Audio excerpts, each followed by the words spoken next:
and let us all do we can to build a better future. We do, though. Again, I just want to thank all of you for joining us and give a huge shout out to FaZe, who's manning the board, and huge shout out to our moderators who are keeping the peace. With that being said, let's move on now to our next segment. So, Strike November is happening. More people are stepping up. More people are speaking out. And there's a big story that's happening right now in California where nurses are going on strike because of unfair practices that are happening to them, and their union is saying no more. But it's just not them. We have 3 videos that I would love to share with all of you on how, again, unions and workers are stepping up and striking because the system that we're in is unfair, and the American worker deserves so much after we've been screwed for so long. Let's play this first video. Again, this video is from Case Study QB. Be sure to follow him on Twitter. He's doing a lot of great work. Let's play this first video. The U.S. more than 20,000 healthcare workers are set to strike this month against Kaiser Permanente, one of the nation's largest healthcare providers. The nurses union gave Kaiser 10 days notice after the California-based company proposed wage cuts. Wage cuts despite a national staffing crisis. The union estimates the strike affects more than 350 healthcare facilities in Southern California. Yeah, there is a trend across the U.S. Workers at companies from Kellogg to John Deere protesting low wages, long hours, and lacking benefits.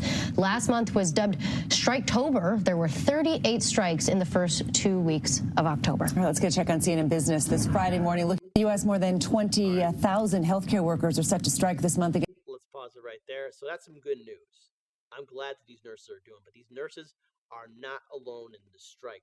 There's another video that I found. Again, hashtag StrikeVember. I believe that's the proper hashtag. StrikeVember. Be sure to check out that video. All our links for our stories are in the show notes and description box below. We have another video here where, again, union workers, and this is being covered by a local media outlet, but I mean, again, it's happening all across the country. Workers have had enough. Let's play this video. These guys call themselves the Teamsters. They're all coming together as a team. They're employees of Republic Services, and they're all sanitation workers, and they're demanding that they have higher pay, better insurance, and the accurate PPE that they need to pick up all of the waste and trash that they deal with. These employees are upset, they're disgruntled, and they want to make sure that their voice is heard loud and clear. So since 4 a.m. this morning, they have been outside of Republic Services striking. They're saying they are not going to work today, that they want to make sure that their general manager understands that they mean business, that they are not going back to work until some of their demands are met. I'm going to step out the way so you can see how many people are here. They did this about 2 weeks ago, but there were only 4 employees who were out here doing what they called a peaceful picket. But their demands were not met at that point, so a lot of other employees said, you know what? Enough is enough. We are stepping off the line and we're going on strike. They're all banding together and they're marching around holding up these signs saying, clean up your act, Republic Services. They're demanding that the insurance comes up and their pay comes up. And in fact, we heard from the president of the local 270 group who had a lot to say about how much they're getting paid and why it's so unfair. Thing I want to see is all of these guys paid fairly across the board. This company here is the lowest paying company in the area. The other companies are starting off between $25 and $26 an hour. Some of these guys have been here 30 years making $20.66, which is totally unfair.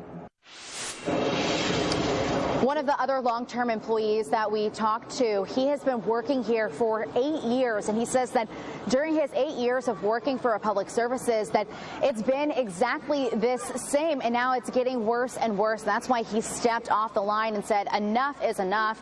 He said that they're not having the accurate equipment to protect them while they're picking up all of the waste and picking up all of the trash, and they want to be protected. So they're asking that the general manager come outside, sit at a table, and talk to them about coming up with a better contract that's going to make sure that they're safe, they're protected, and they're getting paid fairly.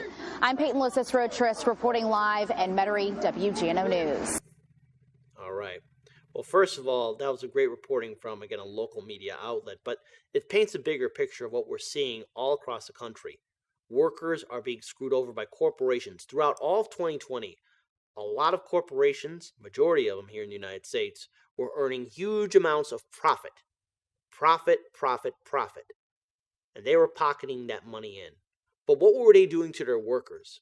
Abandoning them, cutting away benefits, or maybe at some point, maybe giving them an extra raise here and there. But then as soon as things were going back to normal, there was that quick cut. But now, workers are realizing that these things won't change until we start putting the pressure on these major corporations, to these businesses that have for a long time screwed over the average worker. Wages have not increased in a very long time. The United States is the only country in the world that doesn't offer Medicare for all or paid family leave.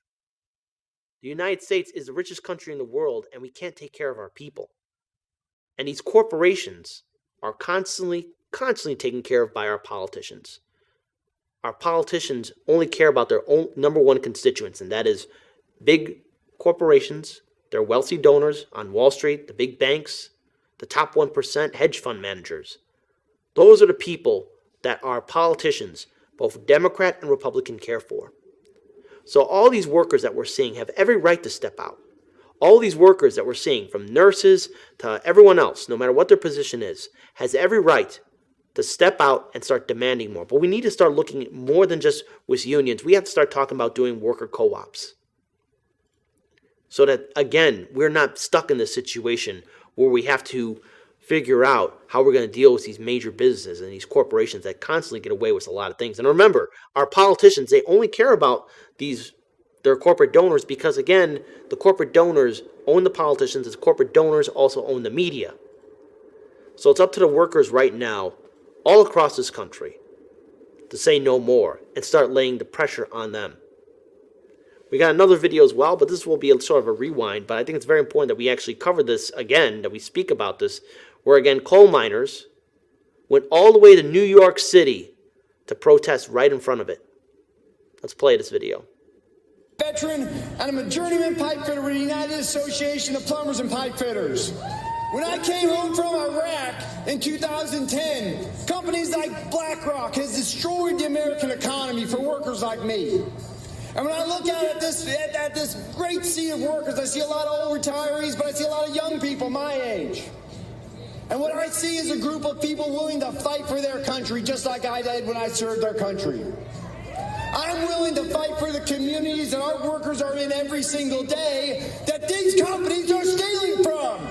That's not right. We need to do something about that. A few months ago, Cecil Roberts called me up. He said, "Hey, Will, we need some infantry help. We need you to come down to Alabama with us." And I flew down to Alabama, and I met with a giant group of United Mine Workers. And I saw some power and energy. And I saw these workers finally realizing what solidarity meant as they marched 350 strong onto a mine in rural Alabama. 11 of us sat down with the rest of them sitting down the streets, fighting for justice. For the next 12 hours, 11 of us stayed in Tuscaloosa County Jail. And someone asked you, why would you go to Alabama to get arrested? Because I said a little bit of inconvenience for me for 12 hours is nothing compared to what this company has done to these workers and our country.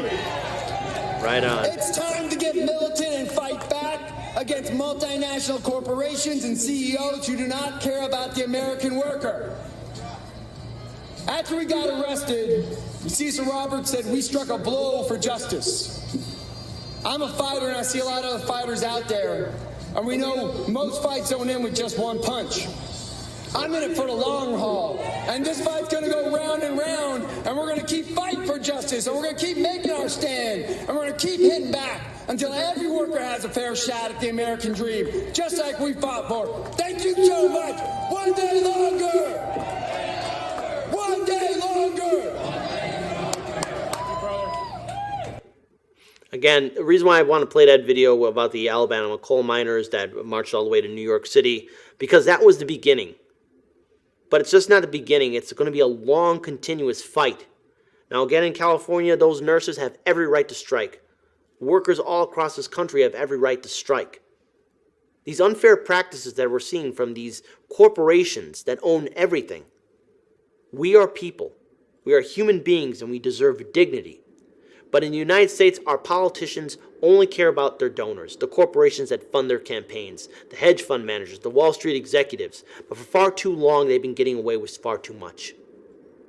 If we're going to fight for that better future, we need to take the risk of going on strike and stand in solidarity with the unions and the other workers that are doing this. But we have to look at building something far better too. Worker co-ops. Building infrastructure for a continuous general strike. Now, Fred Hampton leftists, they're actually, during this Friday, Saturday, and Sunday, they're actually doing a lot of conversation pieces about the general strike, how we can actually make it happen, and how it can be continuous and ongoing. The injustice that we're all seeing firsthand must be stopped. And I, for one, have to say I'm proud of the courage that we're seeing from all these workers, from the nurses and everyone else who are going on the line and saying no more. We deserve dignity. And our politicians aren't going to give it for us, then we got to take it for ourselves.